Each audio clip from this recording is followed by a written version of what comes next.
Hey guys, Mike here, the Detroit Borg with a look at Amazon's Fire Phone. So this is Amazon's first smartphone. This joins their tablets and the Amazon Fire TV for a complete hardware lineup directly from Amazon, which is pushing their services. This is running Android, but a heavily forked version called Fire OS 3.5. Again, very similar to the tablets.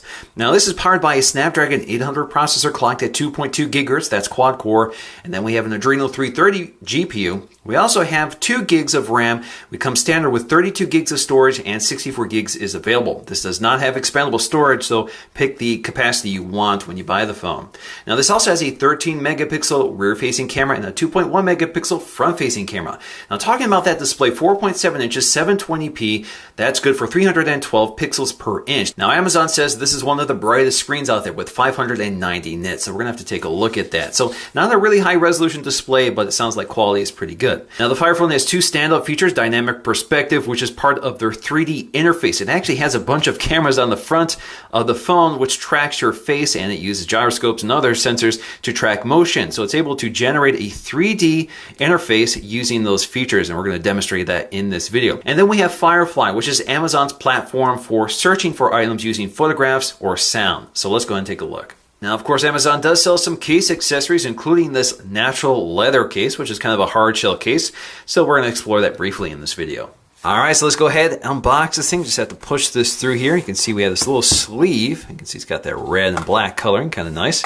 All right, so we have our box here. We should have a little tab here to cut. All right, so let's just lift the lid here. So as you can see here, there we have our phone. You can see our Fire branding on the inside of the box. Let's go ahead and pull up this tab here. So there is our phone, which is kind of a standard size, 4.7 inches, pretty standard here. We're going to set that aside for just a moment so we can clear the contents here. So we have some paperwork which tells us a little bit about the buttons and ports and where we stick the cable. So as you can see here, it's available in English and Spanish, I think. Yep. And then we have our accessories down below here. So inside we should have a micro USB charging cable. There we go. Pretty standard stuff. And then we have a compartment which should contain some other accessories, which includes a set of tangle-free earphones. And we also have our power adapter, which is included here. So there we go, our Amazon branded travel charger, which is quite nice here. As you can see, it's matte finish on the top, glossy finish on the side, and our folding prongs. Pretty nice. And of course, you have your USB port on the side here. And then we have our tangle-free headphones with this little tab here to pull. There we go, let's pull these out. Push these through. So there you go, you have that tangle-free flat cable, sometimes called a spaghetti cable. This does include a remote control and microphone, so you can see your volume up, volume down, and our select button in the center.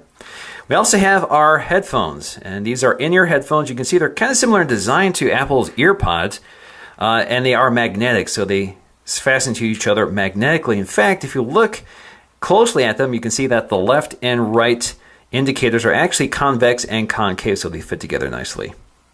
All right, so let's get to the phone itself. We're wrapped in plastic here. Just going to pull this tab. Just slide right out, hopefully, or not. There we go. First impression right away is that this looks a lot like a Nexus 4 or maybe even the iPhone 4 with that glass back panel. This is Corning Gorilla Glass 3 on the front and back, so it's pretty scratch resistant, pretty shatter resistant, so it's a little more durable than you would think. Alright, so let's go ahead and boot this phone up for the first time. As you can see, it's quite reflective. Tap and hold the power button at the top, and then we'll do a complete hardware tour and explore all the features. You can see our boot animation, which is kind of nice. So this is powered by an Adreno 330 processor, which is being put to good use here with all the 3D animation. All right, so we only have 2 language options here, so we're going to select English, click Next. We're going to skip this for now. I'm going to install the SIM card later. We're going to select our time zone because I do not have a SIM card installed yet. There we go. And then we have to connect to Wi-Fi, so I'm going to log into my local Wi-Fi network. Now, very similar to the Kindle, this phone has already been set up for my account. So I didn't have to log into my Amazon account. It's just asking me if I am this person. So we're going to click Next, and we're going to enable location services, enable backup features, and we can sign into our social networks. I'm going to skip that for now. And then we're going to go through a little tutorial here. So we're going to start. So as you can see here, we have this little tutorial which explores some of the features, including dynamic perspective. So we can click Next. Fire Phone has 3 primary screens: a center screen, a left panel, and a right panel. All right, so let's take a look at the design of the Fire Phone. So this is a 4.7-inch LCD display, which again is very bright, 590 nits. So you can swipe up here to unlock the device, and we'll explore the interface in just a bit. As you can see here, we have a home button. Up top, we have our earpiece. Next to that is the 2.1 megapixel front-facing camera. Now at all 4 corners of the phone, you'll find these low-powered cameras, which are there to detect the presence of your face. And in fact, these work in conjunction with some mapping sensors. So if you look closely in the shadow of the bezel, you'll find these IR mapping sensors, which are there to map the presence of your face. The camera picks up the light and changes the user interface accordingly. So it's kind of an interesting technology, but of course it does add quite a bit of clutter, visual clutter, to the front of the phone. Now toward the bottom you'll find the slightly raised home button, and that's the only button you'll find here. No off-screen Android-like controls, just a simple home button. Now on the left-hand side you have your volume rocker, as well as your dedicated camera key and Firefly key, which I'll demonstrate when I look at the software. We also have our SIM tray. This is a nano SIM. It does include a AT&T SIM when you buy this device, because again, this is an AT&T exclusive. Now at the top of the phone you find your sleep-wake power button along with one of the stereo speakers, so this does give you stereo in landscape orientation, and then we have our headphone jack. Now at the bottom we'll find our micro USB 2.0 charging and data syncing port, along with our microphone, which is right here, the mouthpiece, and the other stereo speaker. We also have our screws here to fasten it together. Now around the edge of the phone you'll find this soft touch rubber material, which adds to the gripability of the phone and gives some shock and impact protection to the edge of the phone to protect the glass. And again, as you can see here, we have this nice glass panel on the back, which looks pretty sharp. You have your Amazon logo emblazoned in the center. Up top, you have an LED flash. It's a single LED flash with your 13 megapixel camera, which does support optical image stabilization. So optical image stabilization is built in, but it doesn't support 4K video recording, just 1080p. We also have our microphone right next to it. Now, just to give you some idea of the size comparison between the other popular 4.7-inch phone, or the soon-to-be popular 4.7-inch iPhone 6, you can see that they're fairly similar in size. They got the same overall footprint, they have the same 4.7-inch screen, but the iPhone 6 is indeed much thinner, and it's made out of metal versus glass and rubber.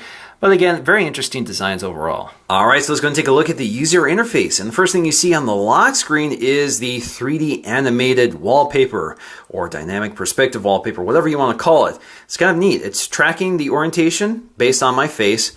So as I move it around, it's basically giving me the impression that I'm looking through the phone into the scene. So it's kind of nice. And these are changeable. There's quite a variety of them to pick from, and I'll explore that in a bit. But you can swipe down to get to your drop-down notification shade, so you can see your notifications just like you would on an Android. You can swipe down to expand them, and you can swipe to dismiss them or access them. You can see we also have these quick setting toggles up here. So we have a flashlight, which is very handy, Bluetooth, Wi-Fi, and airplane mode. So not a whole lot up here. You can also see access to syncing. So you can sync your phone. You can jump to your settings. You can jump to Mayday, or you can jump to search. Now, if you go to search, it takes you to a search, which is platform. It searches the entire device or searches the web. So for example, if I want to search Amazon, so I can see my stuff, and I can see the web, or I can see the store. So you can see search is just a drop away.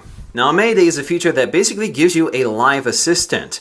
They can't see you, but you can see them and they talk to you. So if you have a question, they can control your phone and that sort of thing. It's a really neat feature that's also available on their tablets. Now to unlock, we just swipe up. It takes us to this home screen, which consists of Amazon's familiar carousel design. So anything you've recently accessed will appear first. And again, it's all chronological. So you just swipe through them. Now that 3D dynamic perspective effect is used across everything. So you can see it on the home screen here with these icons. So the icons are dimensional. You can also swipe up to get to your app drawer, so you can see the dock up here. This allows you to edit the dock. So for example, if you want to change one of the icons up here, just drag and drop it. Now you have to have 4 icons up here, so it will automatically replace one with the other. So you pretty much have to drag and drop what you want up here to replace what you don't want.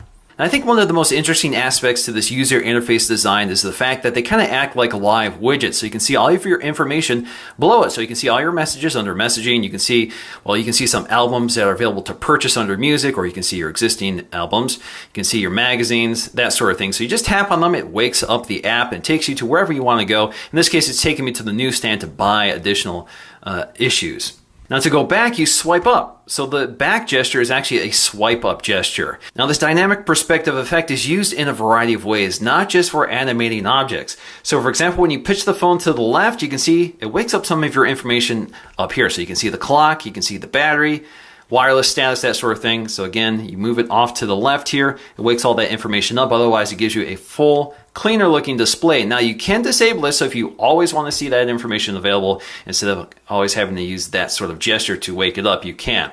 Now if you go into, for example, the photo gallery here, let me zoom out here. If you pitch the phone again to the left or right, you can see it wakes up some information. So I can see the duration of this video up here. I can also see the date of those albums. So again, if I move it towards center, all that information goes away. Move it off to the left, wakes up. Now you can swipe in from the left to get to the left column. In this case, on the home screen, it takes you to popular features such as your App Store, games, web, music. Web is the browser. Music, videos, photos, books, newsstand, audiobooks, docs, shop, and Amazon Prime. So, for example, this takes you to the App Store. You can also swipe in from the right edge to get to more information. Now, this is all contextually based. So, for example, on the home screen, I get my weather and today's events and other information here. I can also use a flick gesture to hide this or activate it. So for example, if I want to hide this, just flick it to the right. If I want to bring it up, flick it to the left, hide it again. And to bring up the left column, just do the same gesture. Now this column idea can be used in a variety of ways. So for example, when you're in the messaging or email app, if you swipe to the right here, you get to the option to add photographs. So for example, if you want to add a photograph to a message and send it, it's pretty easy to do so in this case. So essentially these are your option panels on the right hand and left hand side. Now what you don't have here, unfortunately, is recent apps. So there is no recent apps launcher on the Fire Phone. Instead, you just basically have to find the app by going to the carousel and selecting it. And since they're in chronological order, perhaps it's not as important that you don't have recent apps launched here. Now the app drawer also displays what's on cloud or what's on device. So I can see what I have previously purchased from the Amazon App Store. You can see that a lot of these were purchased on my Kindles, and I can transfer them to my device by just selecting them. Now from this carousel, if I tap and hold on one of these items, I have the option to remove from the carousel or remove from the device. So let's go ahead and remove from the device, and that will uninstall it. And again, if I want to re-access it, just go to cloud and select AccuWeather, and it will download it for me again and reinstall it on my device. Now if you press and hold the home button, it actually gets you to a voice assistant. What's the weather like today? Sorry, I can't do that yet. So as you can see here, this is a very limited voice assistant. It's not like Google Now. It's not like Siri. It's actually very similar to voice control, but even more limited than that. You can make calls, you can send messages, you can send emails, or search the web. So I can say, search the web for Amazon. Let me get that for you. Now the interesting thing here is that the default search engine is Bing. There is not a choice to select Google. So Bing is the only search option available for Silk. Now we have another gesture to look at here, and that is scrolling. So again, it's using dynamic perspective to aid in scrolling. So all I have to do is move the device up and down so you can start scrolling through it. Kind of in a natural way. You can see it doesn't go crazy when you pitch the device. It's pretty well controlled here. So I actually like it. You have a lot of variability in terms of how fast you want it to scroll. It works kind of nice, but I have found that sometimes it activates when I don't want it to, so it'd be kind of nice to have a quick toggle to stop this feature. So for example, when you're laying in bed and you put the device down to move or something, it'll automatically start scrolling and you lose your place. So that is the drawback of this feature. Now if you press the volume button, you get to your volume control. So for example, you have your slider here, or you can go to vibrate, silent, or just silent for 3 hours, or turn your ringer back on. Now perhaps the biggest feature here is Firefly. So as you can see here, when I bring up the Firefly icon on the carousel, you can see my previous searches right below it. And if I tap and hold the camera button along the side, it also activates Firefly. So Firefly can do a number of things. It can scan for music, it can scan for TVs or movies, or it can scan for physical objects, barcodes, QR codes, and that sort of thing. So if I activate the Firefly feature, the camera automatically activates and starts searching for objects that it can recognize.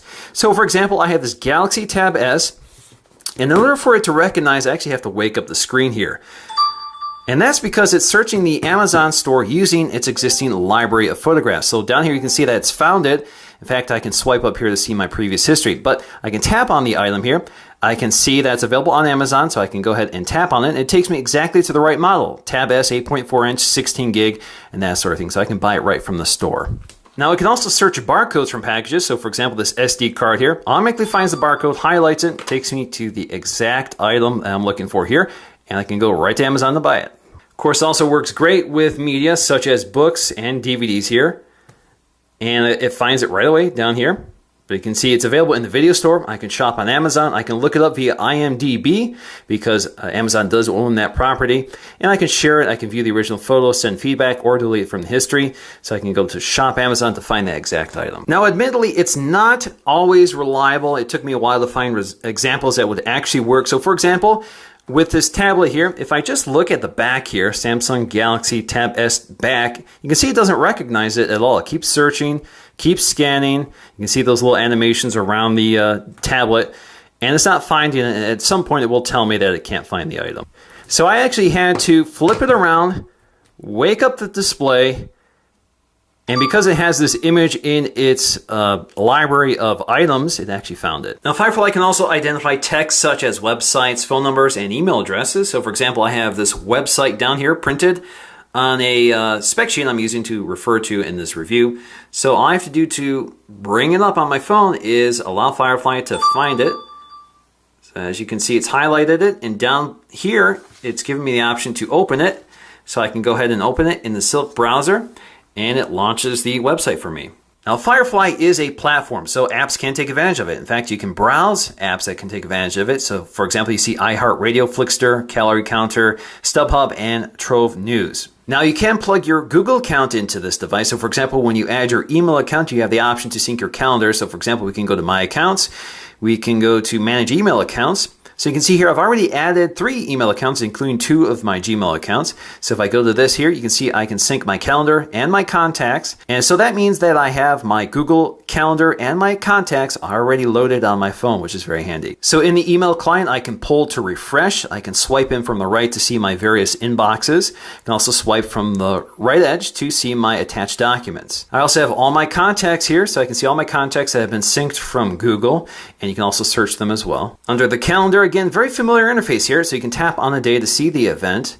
You can also see the calendar view or the list view, like so. And again, this all syncs to your Google account if you prefer. Now, I also have Maps, which is using Here Maps instead of Bing or Google Maps. And this is pretty familiar stuff. I mean, you have traffic and navigation, satellite.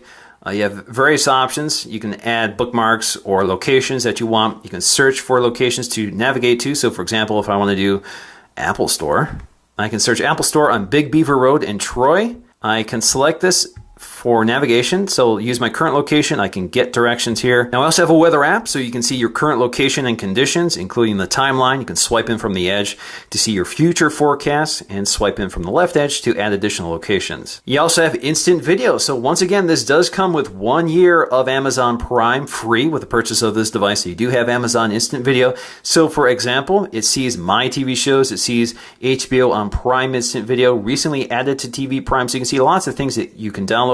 I'm just going to go with, let's go with this one here. So you can see I started watching an episode here. I can click resume. Now, if you have a Miracast equipped device like a Samsung Smart TV, you can wirelessly broadcast this display onto that TV. As you can see here, it sees my Samsung device, which is offline right now. We also have the music player, which includes everything you've purchased from Amazon or anything you've stored on Amazon. So for example, you can select your album here, and of course you can buy more stuff. Next up is the Kindle Book app, and as you can see here, I have my existing purchases. I can search, or I can go right to the Amazon store to purchase more books. So you can see here that I have my pages. I can swipe through here. I can tap on the screen to adjust settings. So for example, I can change my backdrop here.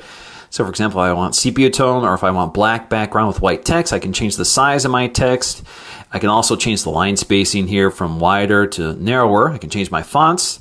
Now, if you swipe in from the right edge, you'll get to X-ray, which breaks down all the major subjects on this page. So you see all the major names, locations, and that sort of thing here.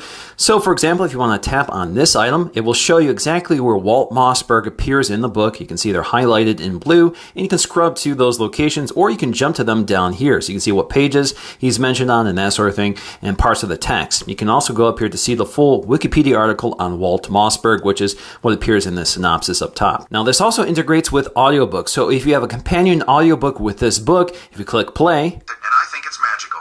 It'll actually start reading along with you in the book. Job stared at the floor. Later, he told me that he was blown away by how honest and gracious Gates had just been. Now, I also have a note-taking app, so you can add a new note here, and you can just start typing in text, or you can use voice dictation. So this keyboard does include voice dictation. This is a test of voice dictation on the Amazon Fire Phone, period. Alright, so let's take a look at the settings panel. As you can see here, you have all the major categories, which you can tap on to expand. You can also just search for items here, so you have a searchable settings panel, which is very useful. Now, if you go to Wi-Fi networks, again, you can see it expands. You can see that we do have NFC technology in here, which you can toggle on and off. Under display, we have a lot of useful settings here. So, for example, we can enable show status bar. So if you want the status bar to be persistent instead of always disappearing, you can enable that. Also under display is configure low motion settings. This is where you turn off all those effects. So if you don't want that dynamic effect to work, you can disable them entirely with one switch, or you can disable certain features. Now, one of the features here is peak. Now, peak is referring to the ability to tilt the device left or right to show additional information, such as the status bar or labels on icons and that sort of thing. So if you want to disable that, you can. Now, under lock screen, this is where you can change your lock screen scenes, and this shows you just how many there are. So you can go ahead and select any one of them. Let's go ahead and select this one. And then if we go to the lock screen now, you'll see that it has updated for that scene. There's quite a few of them. A lot of them are quite interesting here, as you can see. So they're nice. And then you can also choose to have a rotating screen instead, so it will automatically cycle between all of these scenes for you. Now you can select your own photograph here, and it doesn't turn it into a 3D object, but it does move around as you move the phone. You also have battery and storage, so you can view your battery usage here. It's not as informative as I'd like to see, but as you can see, you can't tap to see your entire timeline or that sort of thing. In terms of battery life, it's not great. I think part of the fact is this display is ultra bright, and it's using these infrared cameras constantly to monitor for the presence of your face, so that does eat up some power. Now, in terms of the phone dialer here, again, pretty familiar stuff. It does have that dynamic perspective effect as well with that drop shadow, but a very basic and friendly user interface.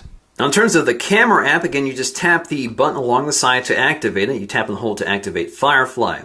So you can see you can switch between the still camera and the video camera with this little toggle in the lower left corner. You can snap your photograph. You can tap anywhere on the scene to adjust exposure and focus. As you can see here, it does it pretty quickly. You can switch between the front-facing and rear-facing camera as well. Now, settings are pretty basic here. So in still camera, you have HDR or image review. You can toggle those on and off. And then you have two camera modes, lenticular or panorama mode. Both of these will actually coach you how to take those type of photographs. Now, when you're recording video, it does have optical image stabilization, which is always present. That means it doesn't have to crop the image in order to stabilize. It doesn't have to do it in software. It actually works very well. I'm actually pretty impressed by the results. I was outside taking video with my dogs, and the results are pretty impressive. So anyway, getting back to the camera here, as I'm recording, you can snap photographs while recording video, and it does it silently. Alright guys, Mike here, the Detroit Borg with the front-facing camera of the Fire Phone. Again, 2.1 megapixels. Does a pretty decent job. You have a wide angle, but you don't have the distortion of most wide-angle lenses, so it doesn't make you look a little funny. So I'm pretty impressed overall. You can see it does have automatic exposure, so it will adjust the scene, but it doesn't get too crazy here. You can see I have a lot of brights in the scene here. It's not going too crazy. I do have tap to change exposure. As you can see, I just tapped the light fixture and it exposed for the light fixture. So you do have tap to expose. Of course, there's no autofocusing here. But this should also give you an idea of the audio quality, the audio pickup, which is pretty decent here as well. Now let me quickly show you the leather case that Amazon sells for the Fire Phone here. So I'll just pop out this insert and snap in the phone. So as you can see along the side, the buttons are exposed. Everything is completely open on the bottom, including the speaker, the microphone, and the USB port. Along the top, everything is also open again for the headphone jack, the other speaker, and the sleep-wake button. Now you do not have a lay-on table design. It is completely flush to the glass, and on the back you have this nice leather finish. This is actually genuine leather that's surrounded by plastic. So in conclusion, the Amazon Fire Phone does have a few pros and cons. In terms of pros, I think the biggest one is going to be that display. 590 nits makes for a very bright and vivid display. Again, LCD IPS, and it's fairly high resolution, although not 1080p like you've come to expect from a lot of smartphones today. You also have that great camera on the back, 13 megapixels with optical image stabilization, which does deliver excellent results, so it's a great camera phone in general. Now, there are quite a few things I like about the Amazon interface, like these side panels here, which give you additional information. I really like the carousel view because they kind of give you direct access to items from that app. So for example, if you go to the camera app, instead of launching the camera app and then looking for the gallery, you can see the gallery right below the camera app icon, and you can quickly launch one of the photographs instead. So I think that's very novel. It also works with things like the Silk browser, messaging, that sort of thing. So I actually really like that sort of design. Now, what I don't like is that when you're swiping through the carousel, it's pretty easy to accidentally trigger one of these side panels instead. So that can get a little annoying. And then the drop-down notification panel tends not to be as responsive as I'd like to see. And instead of having this nice drop-down effect like you get, instead you get this fade-in effect, which I find a little disconcerting. And I also like the fact that we have an app drawer without an app screen. So you don't have two places for apps. You have the carousel with all your recent apps, and then you have your app drawer. Now, unfortunately, you can't manage this as much as I'd like. I like to be able to folder items and that sort of thing, but you do have a pretty excellent search engine right from the drop-down shade. Now, unfortunately, something I've run into a lot with this phone when it's in my pocket is accidentally triggering the raised home button. So I'm constantly hearing this ding sound coming from my pocket because it's activating the voice control. Or alternatively, it's easy to accidentally hit this camera key along the side. Again, if your phone is in the lock state, if you just hit the key once, it wakes up the camera. So a lot of times I pull the phone out of my pocket and I see that my camera has been on the entire time. So that has adversely affected my battery life experience so far with this phone. Now, ultimately, the Amazon Fire Phone is best suited to new smartphone customers because I think people who are already invested into an ecosystem like Google or Apple or Microsoft are not going to have use for the Amazon Fire Phone, which is pretty locked down to the Amazon ecosystem. So if you have Android apps that you're used to, if you are already plugged into Google services, you're pretty limited when you come over to the Amazon phone. So for me, this isn't a terribly interesting phone. It's not something I'm going to be using day to day, but I think some people may find it useful, especially Amazon customers. So that's going to do it for me in this video. I hope you enjoyed it, and I'll see you again in the next one.